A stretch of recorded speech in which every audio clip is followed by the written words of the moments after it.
അസ്സലാമു അലൈക്കും വറഹ്മത്തുള്ളാഹി വബറകാതുഹു.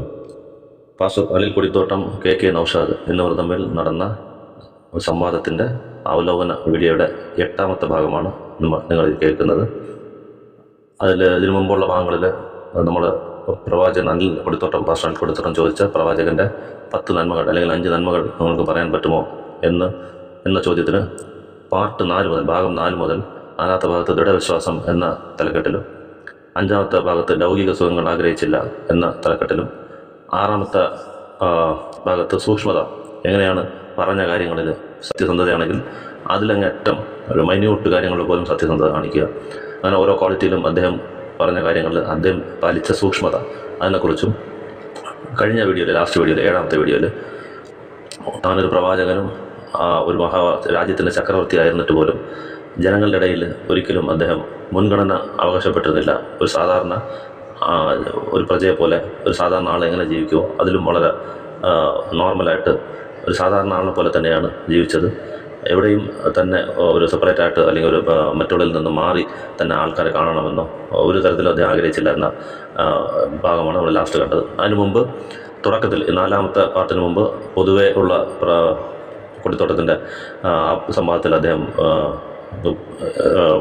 ആ തലക്കെട്ടിൽ നിന്നും വ്യതിചലിച്ച് പ്രവാചകനെ അവഹേളിക്കാനും ഉള്ള ശ്രമം നടത്തിയത് അതിനെക്കുറിച്ച് കണ്ടു. അതുപോലെ ഒരു ഭാഗത്ത് സ്ത്രീ വിഷയങ്ങളിൽ ഈ അപ്പോളജിറ്റ് എന്ന് പറയുന്ന ഈ പ്രവാചകനെ അവഹേളിക്കാൻ മാത്രം പുറംപെട്ട് നിൽക്കുന്ന ഒരു പറ്റം ആൾക്കാർ, അവരെപ്പോഴും ഈ സ്ത്രീ വിഷയത്തിലാണ് പ്രവാചകനെ കുറ്റപ്പെടുത്തുക, ആരോപണം ഉന്നയിക്കുക. അപ്പം അത് തന്നെ ഒരു സെപ്പറേറ്റ് വീഡിയോ ആക്കിയിട്ട് ആരാണ് ആ കാര്യത്തിൽ മാതൃക? യേശുവാണോ, മുഹമ്മദ് നബിയാണോ? ആരാണോ സ്ത്രീ വിഷയത്തിൽ കൂടുതൽ സ്ത്രീയായിട്ടുള്ള സമ്പർക്കങ്ങളിൽ സൂക്ഷ്മത പാലിച്ചത് അല്ലെങ്കിൽ മാതൃകാപരമായ സമീപനം കൈക്കൊണ്ടത് ആരാണ് എന്നതിൻ്റെ ഒരു സെപ്പറേറ്റ് വീഡിയോ നമ്മൾ ചെയ്തിരുന്നു. ഇത് 8ാമത്തെ വീഡിയോ ആണ്.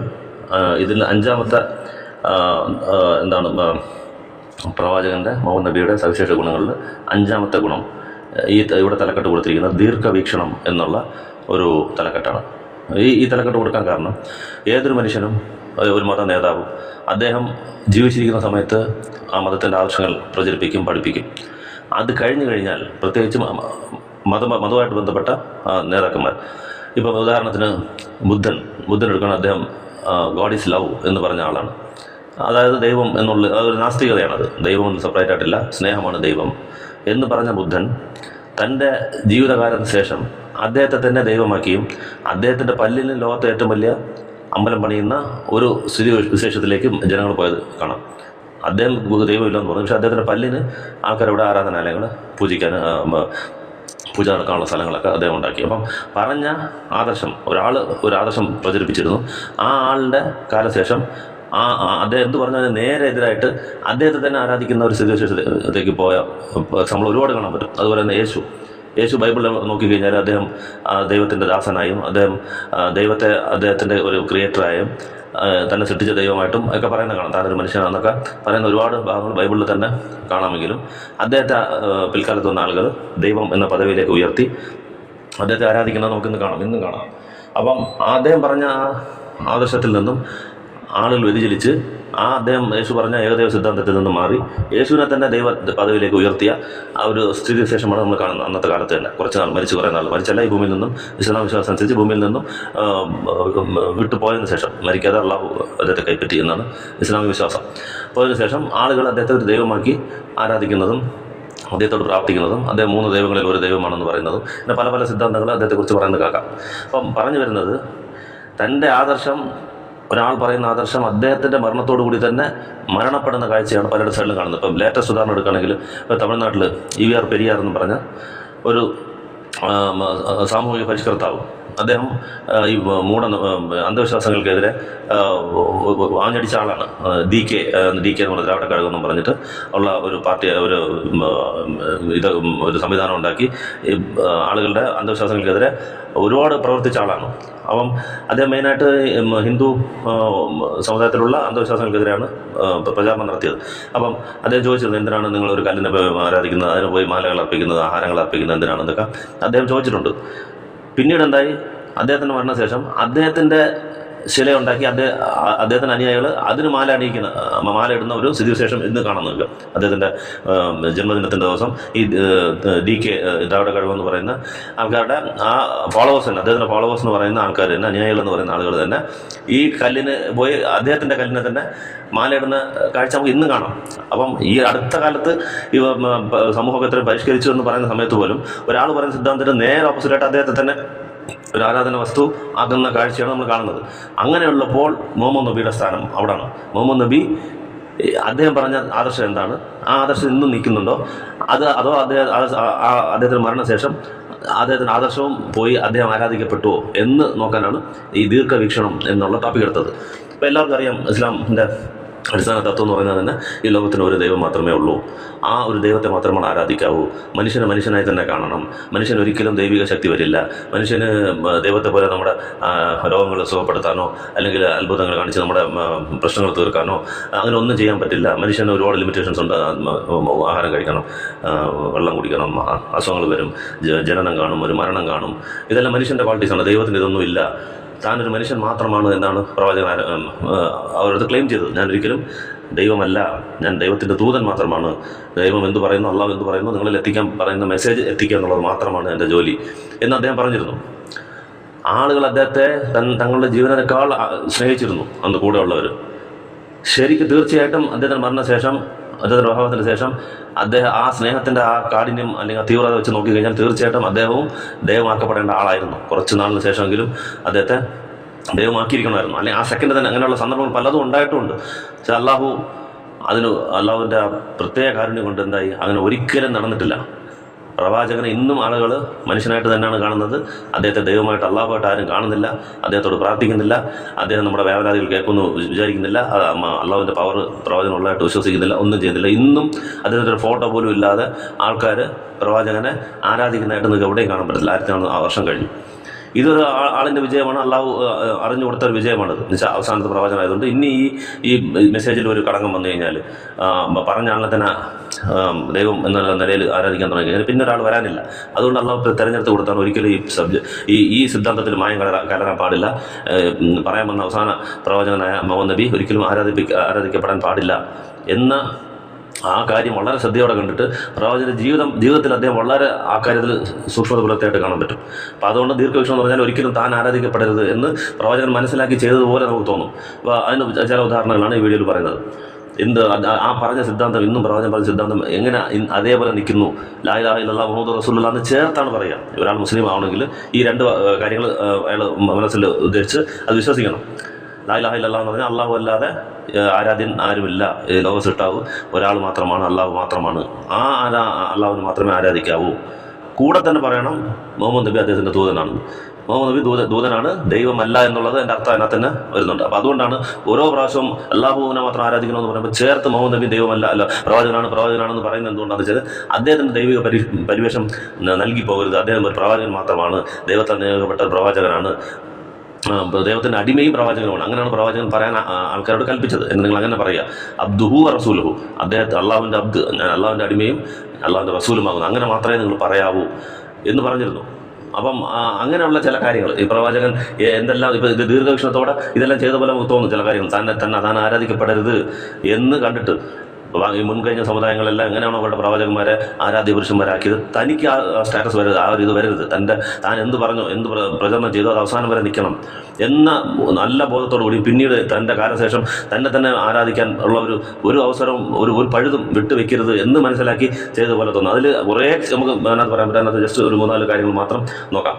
ഒരു ഹദീസിൽ കാണാം നമുക്ക്, ബുഖാരിയിൽ 3445 അത് ക്ലിയറായിട്ട് അദ്ദേഹം പറഞ്ഞിട്ടുണ്ട്. മുൻകഴിഞ്ഞ സമുദായം, ഈസാ നബിയുടെ സമുദായം അദ്ദേഹത്തെ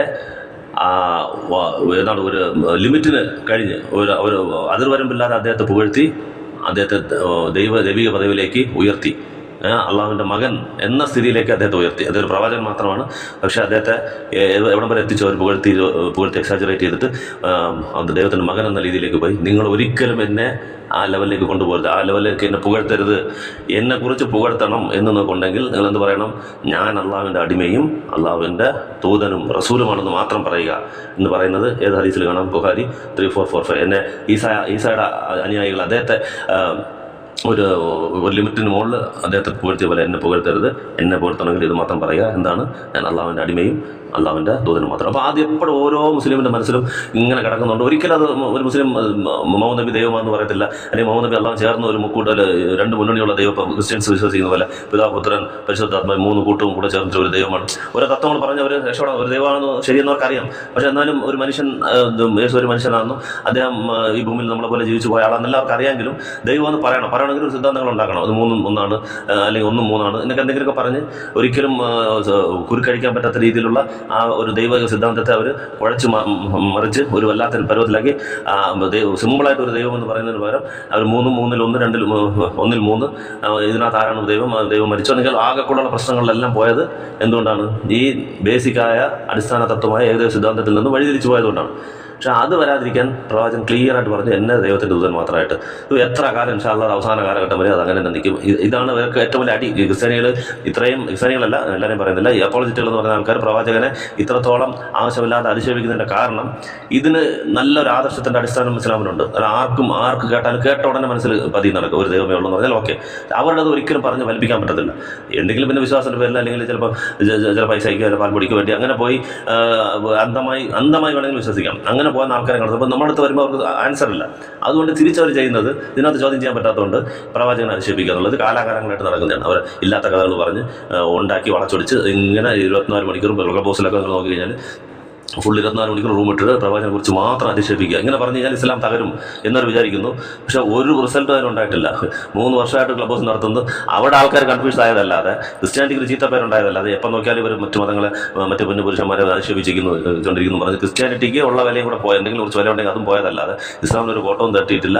ആൾക്കാർ കൂടുതൽ പഠിച്ചു, ഇസ്ലാമിനെ കുറിച്ച് വിമർശനങ്ങൾ കൂടുതൽ വന്നപ്പോൾ അതിൻ്റെ സത്യാവസ്ഥ മനസ്സിലാക്കി മുസ്ലിങ്ങൾ കൂടുതൽ സ്ട്രോങ് ആയി അവരുടെ വിശ്വാസത്തിൽ. അതാണ് ആക്ച്വലി അവിടെ നടന്ന റിസൾട്ട്. ഈ ഫേസ്ബുക്കിലും ഇവിടെ ഇതിനകത്തൊക്കെ വന്ന് ഒരുപാട് നിക്ഷേപം നടത്തി. അപ്പോൾ ആദ്യമേ കേൾക്കുമ്പോഴത്തേക്ക് ആൾക്കാർക്ക് ഒരു പെട്ടെന്ന് ഒരു തോന്നുന്നു, എന്തായി നമ്മൾ കേൾക്കാത്തതാണല്ലോ കേൾക്കുന്നത്. അതിനെക്കുറിച്ച് അന്വേഷിച്ച് വരുമ്പോഴത്തേക്ക് ആൾക്കാർക്ക് ഇത് മനസ്സിലായത് വെറുതെ അവർ അധിക്ഷേപിക്കുക എന്ന് പറഞ്ഞ് മനസ്സിലായി. അതിൻ്റെ മെയിൻ കാരണം അവർക്ക് ഈ സിദ്ധാന്തത്തോട് ഒരിക്കലും ഏതൊരു സിദ്ധാന്തത്തോട് മുട്ടി നിൽക്കാൻ പറ്റത്തില്ല. അവരുടെ ആ മുക്കൂട്ട് ദൈവം ഒരിക്കലും അവർക്ക് തെളിയിക്കാൻ പറ്റത്തില്ല. അവർക്ക് തന്നെ അറിഞ്ഞൂടെ, അവർ പറയാൻ മനസ്സിലാകത്തില്ല. 26 എപ്പിസോഡുകളാണ് അവർ തൃത്വം എന്താണെന്ന് പഠിപ്പിക്കാൻ വേണ്ടി എടുക്കുന്നത്. അതിൻ്റെ അർത്ഥം അത് പറയാൻ പറ്റത്തില്ല എന്നർത്ഥം. 36 എപ്പിസോഡിലും പഠിപ്പിക്കാൻ പറ്റത്തില്ല. 3600 എപ്പിസോഡ് എടുത്താലും അത് ആൾക്കാർക്ക് പറഞ്ഞ് മനസ്സിലാക്കാൻ പറ്റത്തില്ല. അപ്പോൾ അതിനാണ് പ്രവാചകൻ ഈ ഒരു ദീർഘവീക്ഷണത്തോടെ ഇത് ഇഷ്ടപ്പെടുത്തായിട്ട് നമുക്ക് തോന്നും. അതുപോലെ അവസാനം മരിക്കുന്നതിൻ്റെ ഒരു 2-3 ദിവസം മുമ്പ് അദ്ദേഹം പറഞ്ഞു, അള്ളാഹു യഹൂദന്മാരെയും ക്രിസ്ത്യാനികളെ ശപിക്കുന്നു. കാരണം അവരുടെ ഇടയിൽ ഒരു ഒരു നല്ല മനുഷ്യൻ മരിച്ചു കഴിഞ്ഞാൽ ഉടനെ അദ്ദേഹത്തിൻ്റെ പേരിൽ ഒരു ആരാധനാലയം കെട്ടുന്നു. അത് ഇവരാണ് മനുഷ്യരിൽ ഏറ്റവും വഴികെട്ടവർ.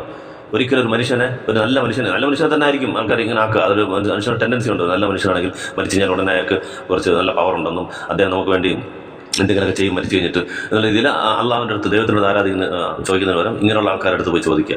ഈ ടെൻഡൻസി മനുഷ്യൻ എപ്പോഴും ഉണ്ട്, എല്ലാ കാലങ്ങളിലും കാണാം.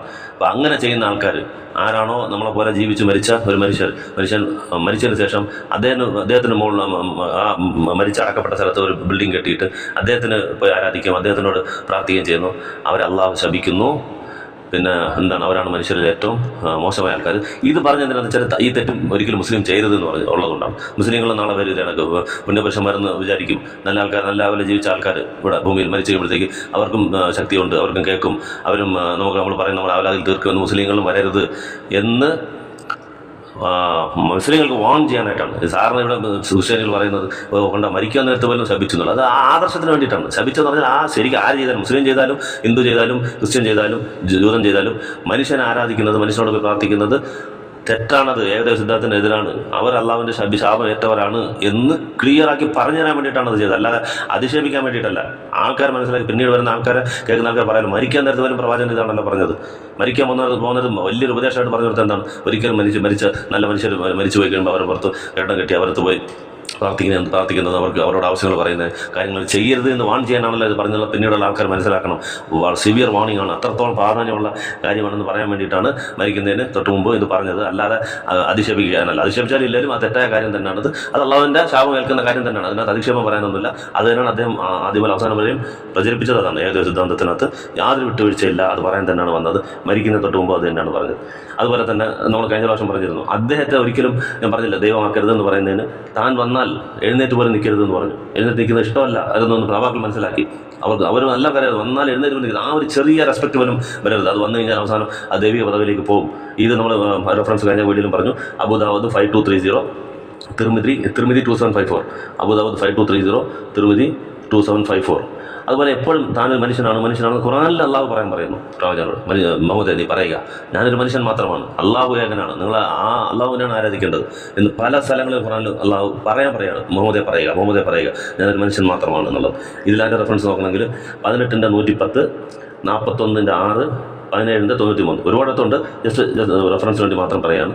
ഞാനൊരു മനുഷ്യൻ മാത്രമാണ്, ഞാനൊരു മനുഷ്യനായിട്ടാണ് അയക്കപ്പെട്ടത്, ഒരിക്കലും ഞാൻ അള്ളാഹു അല്ല, അള്ളാഹു ഏകൻ തന്നെയാണ്, നിങ്ങൾ അള്ളാഹുവിലാണ് വിശ്വാസം അർപ്പിക്കേണ്ടത്, അള്ളാഹുവിനോടാണ് ചോദിക്കുന്നുള്ള അർത്ഥത്തിൽ വരുന്ന ആയത്തുകളാണ് ഖുർആൻ്റെ 18 ചാപ്റ്റർ 110 വചനം, 18-110, അതുപോലെ 41 ചാപ്റ്റർ 6 വചനം, 44, 17-93. അതുപോലെ തനിക്ക് ഭാവിയെക്കുറിച്ച്, ഭാവി എനിക്ക് കാണാൻ പറ്റത്തില്ല, അപ്പം അടുത്ത മിനിറ്റ് അടുത്ത സെക്കൻഡ് എന്ത് നടക്കും എനിക്കറിയത്തില്ല എന്ന് പ്രവാചകനെ പറയുക. ഞാനൊരിക്കലും ഭാവി നോക്കുന്ന ആളായിട്ടല്ല അയക്കപ്പെട്ടിരിക്കുന്നത്, ഞാൻ ഭാവി നോക്കുക, എനിക്ക് ഭാവി അറിയില്ല, ഉണ്ടായിരുന്നെങ്കിൽ അറിയാമായിരുന്നെങ്കിൽ എനിക്ക് നന്മകൾ മാത്രമേ ഞാൻ സമ്പാദിക്കുമായിരുന്നുള്ളൂ. അതായത് അടുത്ത സെക്കൻഡ് ഞാൻ അവിടെ പോകുമ്പോൾ വണ്ടി ഇടിക്കുന്നുണ്ടെങ്കിൽ ഞാൻ അങ്ങോട്ട് പോകത്തില്ല, അപ്പോൾ എനിക്ക് നല്ലത് മാത്രമേ നടക്കത്തുള്ളൂ. ലോജിക്കൽ ആർഗ്യുമെൻ്റായിട്ട് പറയുകയാണ്. എനിക്ക് പലതും നടക്കുന്നുണ്ട്. ഞാൻ തായ്ഫിൽ പോകുമ്പോഴത്തേക്ക് എന്നെ കല്ലെടുത്തെറിയുന്നുണ്ട്, ഓതിൽ പോകുമ്പോൾ എന്നെ വെട്ടുന്നുണ്ട്. അപ്പോൾ ഇതൊക്കെ എനിക്ക് നേരത്തെ അറിയാമെന്നുണ്ടെങ്കിൽ ഞാൻ ഇതിന് രക്ഷപ്പെടും. ഒരിക്കലും എനിക്ക് അത് എക്സാമ്പിൾ സഹിതം പറയാണ്. ഒരിക്കലും എനിക്ക് ഫ്യൂച്ചർ കാണാൻ പറ്റുന്നില്ല, ആ ഒരു പവറിലല്ല ഞാൻ അയച്ചേക്കുന്നത്, ഞാൻ മനുഷ്യനായിട്ടാണ് അയക്കപ്പെട്ടത്. ഇതെല്ലാം നാളെ എന്നെ ഒരിക്കലും ഈ ക്വാളിറ്റീസൊക്കെ എനിക്ക് ഉണ്ട് എന്ന് നിങ്ങൾ വിചാരിക്കരുത്. ദൈവിക പരിവേഷം വരരുതെന്നുള്ളതിന് അള്ളാഹു നബിയെ പറയാണ്. ഇത് ഖുർആനിൽ 11:31 കാണാം. ഖുർആൻ 11:31. അതിനകത്ത് എനിക്ക് ഭാവി കാണാൻ പറ്റില്ല എന്നുള്ളത്. അതുപോലെ ദൈവത്തിൻ്റെ ഖജനാവ് എൻ്റെ കയ്യിലില്ല. അതിനകത്ത് ദൈവം കൊടുക്കുന്ന സമ്പത്ത്, ദൈവം കൊടുക്കുന്ന ഇങ്ങനെ പല കാര്യങ്ങൾ, ദൈവത്തിൽ നിന്ന് വരുന്ന ഈ ലോകത്തുള്ള എല്ലാ നന്മകളും എല്ലാം ദൈവത്തിൽ നിന്നാണ് വരുന്നത്. നമുക്ക് കിട്ടുന്ന എന്താ വിദ്യാഭ്യാസമാണെങ്കിലും നോളജ് ആണെങ്കിലും ഹെൽത്ത് ആണെങ്കിലും എല്ലാം നല്ല കാര്യം ആ ദൈവത്തിൻ്റെ കയ്യിൽ നിന്നാണ്. ആ ഖജനാവ് എൻ്റെ കയ്യിലില്ല, ഒരിക്കലും എനിക്കതൊന്നും തരാൻ പറ്റത്തില്ല എന്ന് അള്ളാഹു പറയുന്നു. ഇത് ഖുർആൻ്റെ 6:50 കാണാം. അപ്പോൾ ഇതൊക്കെ എന്തിനാ പറയുന്നതെന്ന് വെച്ചാൽ ഒരിക്കലും തനിക്ക് ദൈവിക പരീക്ഷ വരരുതെന്ന് വരാനായിട്ട് അള്ളാഹും ഖുർആനിൽ ഒരുപാടെടുത്ത് പറഞ്ഞിട്ടുണ്ട്. ഹദീസുകളിലും പ്രവാചകൻ തന്നെ അള്ളാഹുവിൻ്റെ വഹി അനുസരിച്ച് താനൊരു സാധാ ഒരു മനുഷ്യൻ മാത്രമാണ്, ഒരിക്കലും ദൈവത്തോട് ഭൂമിക്കരുത്, ദൈവം എന്നെ ആക്കരുത് എന്ന് പറഞ്ഞ പല കാരണം പല ഉദാഹരണങ്ങളാണ്. ജസ്റ്റ് ഒരു 4-5 നമ്മൾ നോക്കുന്നുള്ളൂ. അപ്പോൾ ഇത് അതിനകത്ത് റെഫറൻസ് കാണാം. ഇതെല്ലാം ആക്ച്വലി അദ്ദേഹം പ്രവാചകനാണ് എന്നുള്ള തെളിവും കൂടാണ്. ഇതാണ് മുസ്ലിങ്ങൾ നോക്കേണ്ടത്. നമ്മൾ മറ്റേ അപ്പോളജികളിൽ കൊടുക്കുന്ന മറുപടി ഇതാണെങ്കിലും മുസ്ലിങ്ങൾക്ക് ഇന്നത് നോക്കേണ്ട ഒരു പ്രവാചകനാണെന്നുള്ള തെളിവ് ഇതാണ്. അല്ലെങ്കിൽ തിരിച്ചു പറഞ്ഞിട്ട് അദ്ദേഹത്തിന് ഈസാ നബി ദൈവമാക്കി എങ്കിൽ ഞാനും അങ്ങനെ ഒന്ന് ക്ലെയിം ചെയ്തേക്കാം. പറഞ്ഞാൽ വിശ്വസിക്കും ഞാൻ ദൈവമാണ്, ഞാൻ നിങ്ങളുടെ പാപം എല്ലാം പുറത്തു തരും, നിങ്ങൾ എൻ്റെ അടുത്ത് വന്നാൽ മതി, ഞാൻ നിങ്ങൾക്ക് എല്ലാം ചെയ്തു തരും, എന്നെ വിശ്വസിച്ചാൽ നിങ്ങളുടെ അപ്പോഴേ സ്വർഗ്ഗമാണ്. അങ്ങനെ പറയാൻ എത്ര സെക്കൻഡ് വേണം? ഇത്തരം വിശ്വസിച്ച ആൾക്കാർക്ക്, പ്രവാചകനാണെന്ന് വിശ്വസിച്ചു അദ്ദേഹത്തിന് ജീവൻ കളയാൻ തയ്യാറായ ആൾക്കാർക്ക് പ്രവാചകൻ വിചാരിച്ചാൽ നമുക്ക് സ്വർഗ്ഗം വാങ്ങിച്ചു തരും. നമ്മൾ പ്രവാചകൻ പറഞ്ഞ അള്ളാഹു കേൾക്കും, 100% കേൾക്കും, ഒരു കണ്ടീഷൻ ഇല്ലാതെ കേൾക്കും എന്ന് പ്രവാചകൻ്റെ ഇത് റെക്കമെൻഡേഷൻ എന്നുള്ളത് സെപ്പറേറ്റ് ടോപ്പിക്കാണ്. അതല്ലാതെ പ്രവാചകൻ വിശ്വസിച്ച് കഴിഞ്ഞാൽ തീർച്ചയായിട്ടും നമുക്ക് പോകാം എന്ന് പറയാതെ നിങ്ങൾ അള്ളാഹുവിന് ഭയന്നോടെ ജീവിച്ചാലേ നിങ്ങൾക്ക് പോകാൻ പറ്റത്തുള്ളൂ. എനിക്കങ്ങനെ ഒന്നും ചെയ്യാൻ പറ്റത്തില്ല അവിടെ നിന്ന് പറയുന്ന അങ്ങനെയും പറഞ്ഞിട്ടുണ്ട്. 2 എക്സാമ്പിൾ അതിനകത്ത് നോക്കാം. ഫാത്തിമ ബീവി എടുത്ത് പറയുന്നു, ഫാത്തിമ, നിനക്ക് ഈ ഭൂമിയിൽ എന്തെങ്കിലും വേണമെങ്കിൽ അത് നീ ചോദിച്ചോ, ഇവിടെ ഞാൻ തരാം. പക്ഷെ അള്ളാഹുവിൻ്റെ അടുത്ത് വന്ന് എങ്ങനെ ട്രീറ്റ് ചെയ്യണം എന്നുള്ളത് നമുക്ക് അറിയത്തില്ല. അവിടെ എന്ത് ചെയ്യണം എന്നുള്ളത്, അത് നീ ഇവിടെ എങ്ങനെ ജീവിക്കുന്നോ അതനുസരിച്ചായിരിക്കും അള്ളാഹു എങ്ങനെയാണ് ഒരാളെ ട്രീറ്റ് ചെയ്യുക എന്നുള്ളത് നമുക്ക് അറിയാൻ പറ്റത്തില്ല. അപ്പോൾ അവിടെ എനിക്ക് ആ അധികാരം അള്ളാഹുവിൻ്റെ അധികാരമാണ്. അവിടെ വന്നു കഴിയുമ്പോൾ നമ്മളെല്ലാവരും അടിമയായിട്ടാണ് പോകുന്നത്. ഏത് പ്രവാചകനാണെങ്കിലും ആരാണെങ്കിലും അള്ളാഹുവിൻ്റെ മുമ്പിൽ അടിമയായിട്ട് അല്ലാതെ പോകാൻ പറ്റത്തില്ല. അള്ളാഹു തീരുമാനിക്കുക എങ്ങനെ ചെയ്യുന്നത്. ഇവിടെ നമുക്കൊന്നും വാദിക്കാമെന്ന് പറഞ്ഞാൽ ഞാൻ ഫുള്ള നന്മയാണ് ചെയ്തുകൊണ്ടിരിക്കുന്നത്, ഞാൻ ഒരു തെറ്റും ചെയ്തിട്ടില്ല, അങ്ങനെയൊന്നും അവിടെ ഒന്നും പറയാൻ പറ്റത്തില്ല. അള്ളാഹുവിൻ്റെ ജഡ്ജ്മെൻറ്റിന് വേണ്ടി എല്ലാവരും ഭയന്ന് കാത്തിരിക്കുക എന്നുള്ള, അതൊക്കെ ഒരുപാട് വേറെ പറയാനുള്ള മഹാശയിൽ നടക്കുന്ന കാര്യങ്ങളൊക്കെ എല്ലാ ആളുകളും അവിടെ ബോധം കെട്ട് കിടക്കും. പിന്നീട് അള്ളാഹു ഓരോരുത്തരായിട്ട് എഴുന്നേൽപ്പിക്കും. അവർ ഭയന്ന് അള്ളാഹുവിൻ്റെ അടുത്ത് പോകാൻ തന്നെ, റെക്കമെൻഡേഷൻ പോകാൻ തന്നെ ആര് വരും, നബിമാർ പോലും പോകാൻ പേടിക്കും. അത് അള്ളാഹുവിൻ്റെ അദ്ദേഹത്തിൻ്റെ അള്ളാഹുവിൻ്റെ കോർട്ടും അല്ലെങ്കിൽ ജഡ്ജ്മെൻറ്റ് ചെയ്യുന്ന സ്ഥലവും അതെല്ലാം വേറെയാണ്. അള്ളാഹു വേറെ, മനുഷ്യൻ വേറെ എന്നുള്ള ആ ബോധം ഈ ക്രിസ്ത്യൻസിന് വരാത്തത് കൊണ്ടാണ് ഇവർ ഇങ്ങനെ അപ്പോളജിറ്റുകൾ ഇങ്ങനെ വെറുതെ ദൈവവും ഇത് ഒന്നാന്ന് പറയുന്നത്. അത് വേറെ ഇത് വേറെ തന്നെയാണ്. പ്രവാചകൻ ഓക്കെയാണ്, നമ്മളിൽ നിന്ന് ഏറ്റവും ഉത്തമനാണ്, നല്ലപോലെ അള്ളാഹുവിനെ ഭയന്ന് ജീവിച്ച ഒരാളാണ്, അത് ഓക്കെ എന്നും പറഞ്ഞ് അള്ളാഹുവിൻ്റെ സാമ്രാജ്യത്തിൽ അള്ളാഹുവിൻ്റെ അധികാരത്തിൽ പങ്കുകൊടുക്കുമെന്ന് വെച്ചാൽ കൊടുക്കത്തില്ല. അവിടെ ഇബ്രാഹിം നബി അള്ളാഹുവിൻ്റെ ഖലീലാണ് എന്ന് പറഞ്ഞ് ഇബ്രാഹിം നബി പറഞ്ഞെല്ലാം കേൾക്കും. ഇല്ല, അദ്ദേഹത്തിൻ്റെ പിതാവിന് ഇബ്രാഹിം നബിയുടെ പിതാവ് പോലും ഒരു മുസ്ലിമായിട്ടല്ല മരിച്ചത്. അപ്പോൾ അതിന് പോലെ റെക്കമെൻഡ് ചെയ്യാൻ പാടില്ലെന്ന് ഖുർആനിൽ അള്ളാഹു വിലക്കി. അപ്പം അള്ളാഹുവിന് താക്കീത് വന്നതിന് ശേഷം ഇബ്രാഹിം നബി അതിൽ നിന്ന് പിന്മാറി. ആദ്യം ചോദിച്ചിരുന്നു, എൻ്റെ പിതാവിനെ ഇത് ചെയ്യരുത്, എൻ്റെ മുമ്പിൽ അധിക്ഷേപിക്കരുത് അവിടെ എന്നുള്ള രീതിയിൽ. അപ്പോൾ ഒരിക്കലും എന്നെ ബഹുമാനിക്കാത്ത, എന്നെ ആരാധിക്കാത്ത ആളിനെ എങ്ങനെ റെക്കമെൻഡ് ചെയ്യും? അത് പോകുന്ന പിന്നെ സംഭവത്തിലും കാണാതെ സ്വന്തം മോന് വേണ്ടി സംസാരിക്കുമ്പോൾ അത് നിൻ്റെ കുടുംബത്തിൽപ്പെട്ട ആളല്ല, അത് എന്നെ അംഗീകരിക്കുന്നില്ല, പിന്നെ അതിന് വേണ്ടിയിട്ട് നീ റെക്കമെൻഡ് ചെയ്യാൻ വരുമോ എന്ന് ചോദിക്കുന്നത് അതൊക്കെ കാണും. അപ്പം അങ്ങനെ അള്ളാഹുവിനെ അങ്ങനെ കാണണം. അള്ളാഹു വേറെ, അള്ളാഹുവിൻ്റെ ഇത് അധികാരം വേറെ. അതിനകത്ത് ആ കോമ്പൗണ്ടിനുള്ളിൽ ഒരു നബിമാർക്കോ ആർക്കും അതിനകത്ത് അധികാരത്തിൽ പങ്കില്ല, കയറാൻ പറ്റത്തില്ല. അള്ളാഹു എന്ത് ട്രീറ്റ് ചെയ്യുന്നോ അത് തന്നെയാണ്. അത് നബിമാരെല്ലാം വിശ്വസിച്ചു, അത് അങ്ങനെ തന്നെ പഠിപ്പിച്ചു മുഹമ്മദ് നബി. അപ്പോൾ തനിക്ക് എന്തെങ്കിലും ഇവിടെ നേട്ടം വരണമെന്നുണ്ടെങ്കിൽ എനിക്കെല്ലാം ചെയ്യാൻ പറ്റും, നിങ്ങൾ എൻ്റെ കൂടെ വരും, ഞാൻ നിങ്ങൾക്ക് സ്വർഗം മേടിച്ചു തരാം, എനിക്കെല്ലാം അറിയാം, ഫ്യൂച്ചർ കാണാൻ പറ്റും, എനിക്ക് നിങ്ങൾ അതിന് ശേഷം എന്നോട് പ്രാർത്ഥിക്കുക, ഇങ്ങനെല്ലാം പറഞ്ഞല്ലേ ചെയ്യേണ്ടത്. ഈസാ നബിക്ക് പാരലായിട്ടില്ലെങ്കിൽ അദ്ദേഹത്തിന് മത്സരിച്ച് വരേണ്ട ഒരാളാണെങ്കിൽ ഈസാ നബിക്കായിട്ട് വലിയ ദൈവമാണ് ഞാൻ, നിങ്ങൾ എന്നോട് ചോദിക്കൂ, അങ്ങനെയല്ലേ പറയുന്നത്. നേരെ ഓപ്പോസിറ്റാണ് പറയുന്നത്, നേരെ ഓപ്പോസിറ്റ്. നിങ്ങൾ ഈസാ നബി ചെയ്ത പോലെ പുകഴ്ത്തരുത് തന്നെ, ഞാൻ മനുഷ്യൻ മാത്രമാണ്, എന്നെ അള്ളാഹു എങ്ങനെ ട്രീറ്റ് ചെയ്യും അറിയത്തില്ല. ഇത് ഫാത്തിമ എടുത്ത് പറയുന്നത് ബുഹാരി 2753 ഫാത്തിമ ഇവിടെ ഉണ്ടെങ്കിൽ സെത്ത് എന്തെങ്കിലും ഉണ്ടെങ്കിൽ ഇപ്പോൾ ചോദിച്ചാൽ ഞാൻ പൈസ എന്തെങ്കിലും തരാം. അവിടെ വന്നിട്ട് ചോദിക്കാൻ എൻ്റെ അധികാരത്തിലില്ല. ഇത് പറഞ്ഞുകൊണ്ട് എന്താണ് ഗുണം? നിങ്ങൾ പറയുന്നത് അദ്ദേഹത്തിൻ്റെ സ്വന്തം എന്താണ് ഭൂമിയിലെ അല്ലെങ്കിൽ ഈ ലൗകിക സുഖങ്ങൾക്ക് വേണ്ടി ഉണ്ടാക്കിയ മതമാണ്. അങ്ങനെ പറയുന്ന ഒരാളുടെ വാക്കാണ് അത്. എനിക്ക് അവിടെ ഒന്നും ചെയ്യാൻ പറ്റത്തില്ല, എനിക്ക് ഞാൻ എല്ലാം ചെയ്യുകൊണ്ട് നിങ്ങൾ എൻ്റെ കാലിൽ കൊണ്ടുവന്ന് കാശ് കൊടു, അല്ലെങ്കിൽ നിങ്ങളെല്ലാം കൂടെ വാ, എനിക്ക് വേണ്ട സൗകര്യങ്ങളെല്ലാം ചെയ്താൽ ഞാൻ എല്ലാവരും അടുത്ത് പറഞ്ഞ് മേടിച്ചാൽ. ഇങ്ങനെയല്ലേ എല്ലാ ആത്മീയവാദികളും ഇവിടെ പറയുന്നത്. ആരെല്ലാം ഇവിടെ ആത്മീയവാദികളാണെന്ന് പറഞ്ഞ ആൾക്കാരെ കൊണ്ടുവന്ന് അവരെ കാൽക്കൽ വീഴിപ്പിക്കുന്നോ അവരെല്ലാം പറയുന്നതല്ലേ. എൻ്റെ അടുത്ത് പറഞ്ഞാൽ ഞാൻ ഇവിടെ നിങ്ങളെ അസുഖങ്ങളെല്ലാം ഇവിടെയും തീർത്തരാം, അവിടെ നിങ്ങൾക്ക് നല്ല ഇത് കിട്ടുന്നുള്ള രീതിയിലാണല്ലോ എല്ലാം നടത്തുന്നത്. മുഹമ്മദ് മാത്രം ഓപ്പോസിറ്റ് പറയുന്നത് എന്താ? എനിക്ക് ചെയ്യാൻ പറ്റത്തില്ല, എനിക്കൊന്നും ചെയ്യാൻ പറ്റത്തില്ല, നിങ്ങൾ നടന്നു, നിങ്ങൾ നല്ലവരെ നടന്നു, നിങ്ങൾ മറ്റുള്ളവരെ ദ്രോഹിക്കാൻ നടക്കണം, മറ്റു മനുഷ്യരെ ദ്രോഹിക്കരുത്, കള്ളം പറയരുത്, ഒരു പണമിടപാടിൽ പ്രശ്നം ഉണ്ടാക്കരുത്, എല്ലാം കറക്റ്റായിരിക്കണം, ഞാൻ അള്ളാഹുവിനെ ആരാധിക്കുന്ന വിഷയത്തിൽ കറക്റ്റായിരിക്കണം. പിന്നെ അള്ളാഹു അവിടെ ചെന്നിട്ട് നിങ്ങളെങ്ങനെ ട്രീറ്റ് ചെയ്യുന്നുള്ളത് നോക്കി ഞാൻ വഴി പറഞ്ഞിരുന്നു നോക്കണം. അള്ളാഹുവിൻ്റെ അധികാരം അത് വേറെ തന്നെയാണെന്ന് അത് ക്ലിയർ ആയിട്ട് പറയുന്ന ഒരു ഹദീസാണ്. ഫാത്തിമ സ്വന്തം എൻ്റെ കരളിൻ്റെ കഷ്ണം എന്ന് പറഞ്ഞാൽ എൻ്റെ ഭാഗമാണെന്ന് പറഞ്ഞ ഫാത്തിമയ്ക്ക് പറയുന്നത് നീ കറക്റ്റായിട്ട് ജീവിച്ചോളണം, എന്നാലേ അവിടെ നിനക്ക് അവിടെ രക്ഷപ്പെടാൻ പറ്റത്തുള്ളൂ. ഇവിടെ ഭൂമിയിൽ വേണേൽ ഞാൻ ചോദിച്ചാൽ ഞാൻ പിതാവെന്നുള്ള രീതിയിൽ നിനക്ക് എന്തെങ്കിലും സാമ്പത്തികമായ രീതിയിൽ ഇവിടെ എനിക്ക് എൻ്റെ ഉള്ളത് ഞാൻ തരും, അവിടെ പറ്റത്തില്ല എന്ന് പറയുന്നത് ബുഹാരി 2753. അതേപോലെ തന്നെ എങ്ങനെ അള്ളാഹു ട്രീറ്റ് ചെയ്യും, എന്നെ എങ്ങനെ അള്ളാഹു ട്രീറ്റ് ചെയ്യുന്ന എനിക്കറിയത്തില്ല. അപ്പോൾ എങ്ങനെ എത്രത്തോളം അള്ളാഹുവിന് ഭയന്ന് കണ്ടും വിചാരിക്കുന്ന ആൾക്കാരാണ്. അള്ളാഹു അദ്ദേഹത്തിൻ്റെ പ്രവാചകൻ്റെ മുൻഭാഗവും പിൻഭാഗവും എല്ലാം എന്താണ് അള്ളാഹു പുറത്തുനിന്ന് ഖുറാനിലെ വചനം തന്നെ ഉണ്ട്. പിന്നെ എന്തിനാണ് പേടിക്കുന്നത്? പിന്നെ എന്താണ് പോകുന്നത് പേടിക്കുന്നത്? അതങ്ങനെയാണ്. അള്ളാഹു എന്ന് പറഞ്ഞാൽ പേടിച്ചേ പറ്റൂ. അദ്ദേഹം 100% ആ പ്രപഞ്ച സൃഷ്ടാവായിട്ട് അദ്ദേഹത്തെ വിശ്വസിച്ചു, എല്ലാവരും വിശ്വസിച്ചു. നാളെ ജഡ്ജ്മെൻറ്റ് ഡേ ഉണ്ട്, നാളെ മഹ്ശറുണ്ട്, അവിടെ വിചാരണ ഭയങ്കര കഠിനമായിരിക്കും. അത് അള്ളാഹു നമുക്ക് തരുന്ന ഔദാര്യമാണ്. അവിടെ അള്ളാഹു പ്രവാചകന് ഫസ്റ്റ് പ്ലേസ് കൊടുക്കും, അതെല്ലാം അറിയാം. എന്നാലും പറയുന്നത് എനിക്കറിയത്തില്ല എന്നെ ട്രീറ്റ് ചെയ്യും. ബുഹാരിയിലെ 1243 1241 ബുഹാരിയിൽ കാണാം, എന്നെ അങ്ങനെ അള്ളാഹു ട്രീറ്റ് ചെയ്യുമെന്ന് എനിക്കറിയത്തില്ല.